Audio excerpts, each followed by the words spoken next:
Კეთი გისმენდა რეკლამას გამოვაცხადებ რეკლამის შემდეგ ისევ მაგიდის სტუმრებთან გადავა. მირანდას ოჯახს და მის შვილებს მართლა შეუწყდათ რეალურად ეს დახმარება, თუმცა სოციალური აგენტი იყო მისული და მე ვფიქრობ, რომ განვახდებათ ისევ ეს პაკეტით სოციალურად ჯერ არა აქვთ განახლება. ჯერ არა აქვთ, იმიტომ რომ და გარკვეული პერიოდი ჭირდება მართლა. ოღონდ აი რეალურად თუ გაინტერესებთ რას ჭამენ ეს ბავშვები. გვაინტერესებს, ეხლა უნდა მოგვიყვეთ. უბრალოდ ხაზი მინდა ერთხელ კიდევ გაუსვა. 23 აპრილს მოხდა ეს ტრაგედია, როდესაც მოკლა ქმარმა 4 შვილის დედა. მათ მოეხსნათ სოციალური დახმარება და კეთი გვეუბნება, რომ დღემდე არ აქვს ეს აღდგენილი ოჯახს და რა სჭამენ დღეს, როგორ ცხოვრობენ დღეს. ბაბუას აქვს პენსია, რომელიც სავარაუდოდ არ არის ბევრი, არ ვიცი რამდენი აქვს. მირანდას ყავდა მეგობრები, მათ შორის მეც მეგობარი ერთ-ერთი, ნათესავები და ასევე ძალიან დიდი მადლობა მინდა უთხრა იმ ადამიანებს, რომლებსაც საერთოდ ვერ ვნახავ ალბათ მთელი ჩემი ცხოვრების განმავლობაში ისე მოვხვდები, რომლებსაც ვისაც რამდენი შეეძლო.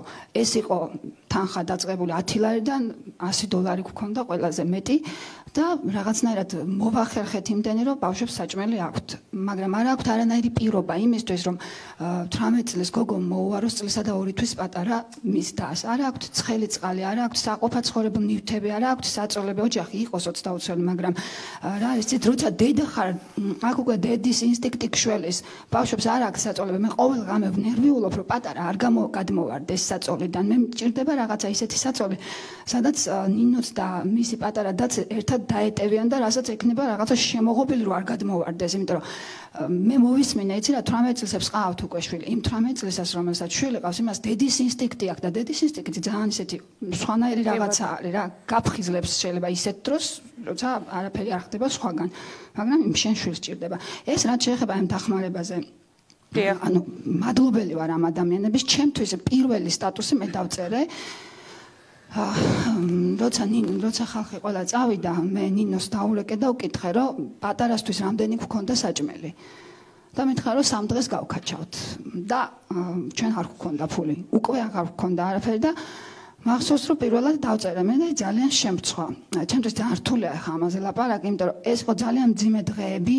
ამ დროს მართლა საოცრად იხარჯება ფული. საშინლად იხარჯება ფული და ბოლოს აღმოაჩენ, რომ პატარას აქვს 3 დღის საჭმელი მხოლოდ. პატარა რა მხევა? წლისა და 2 თვის. და მადლობა ამ ადამიანებს, მეორე დღესვე უკვე მქონდა პატარა. მადლობა კეთი, შენ რო ძალიან აქტიურად იყავი დაკავებული ამ ბავშვების დახმარებისთვის. გისმენ თეონა და რეკლამას ვაცხადებ სასწრაფოდ. არსებობა 7 წლის სალომე მამუდოვსაც გარდაეცვალა დედა სხვა მიზეზით არაძალადობით, მაგრამ მასაც 4 თვე ჰქონდა ზუსტად შეჩერებული ვაგონში ცხოვრობდა ეს ბავშვი დეიდასთან და დეიდაშვილთან ერთად და ესეც კეთილი ადამიანების იმედად იყო და ნუ თუ შეუძლებელი არის ის, რომ მინისტრის ერთი ბრძანება არის საკმარისი აი ამ პრობლემის მოსაგვარებლად. ეს არის ბიუროკრატიული პრობლემა ხალხო და ამის მოგვარება სჭირდება ერთი ბრძანება, მინისტრის ბრძანება. ძნელია რომ მან აიღოს ეს კალამი და ფურცელი და ეს ბრძანება დაწერონ. აი ამ ყველაფერზე ჩვენ საუბრობთ სწორედ ოჯახის სიმტკიცის კონტექსტში და რეკლამის შემდეგ ასეთი კითხვა მექნება თქვენთან.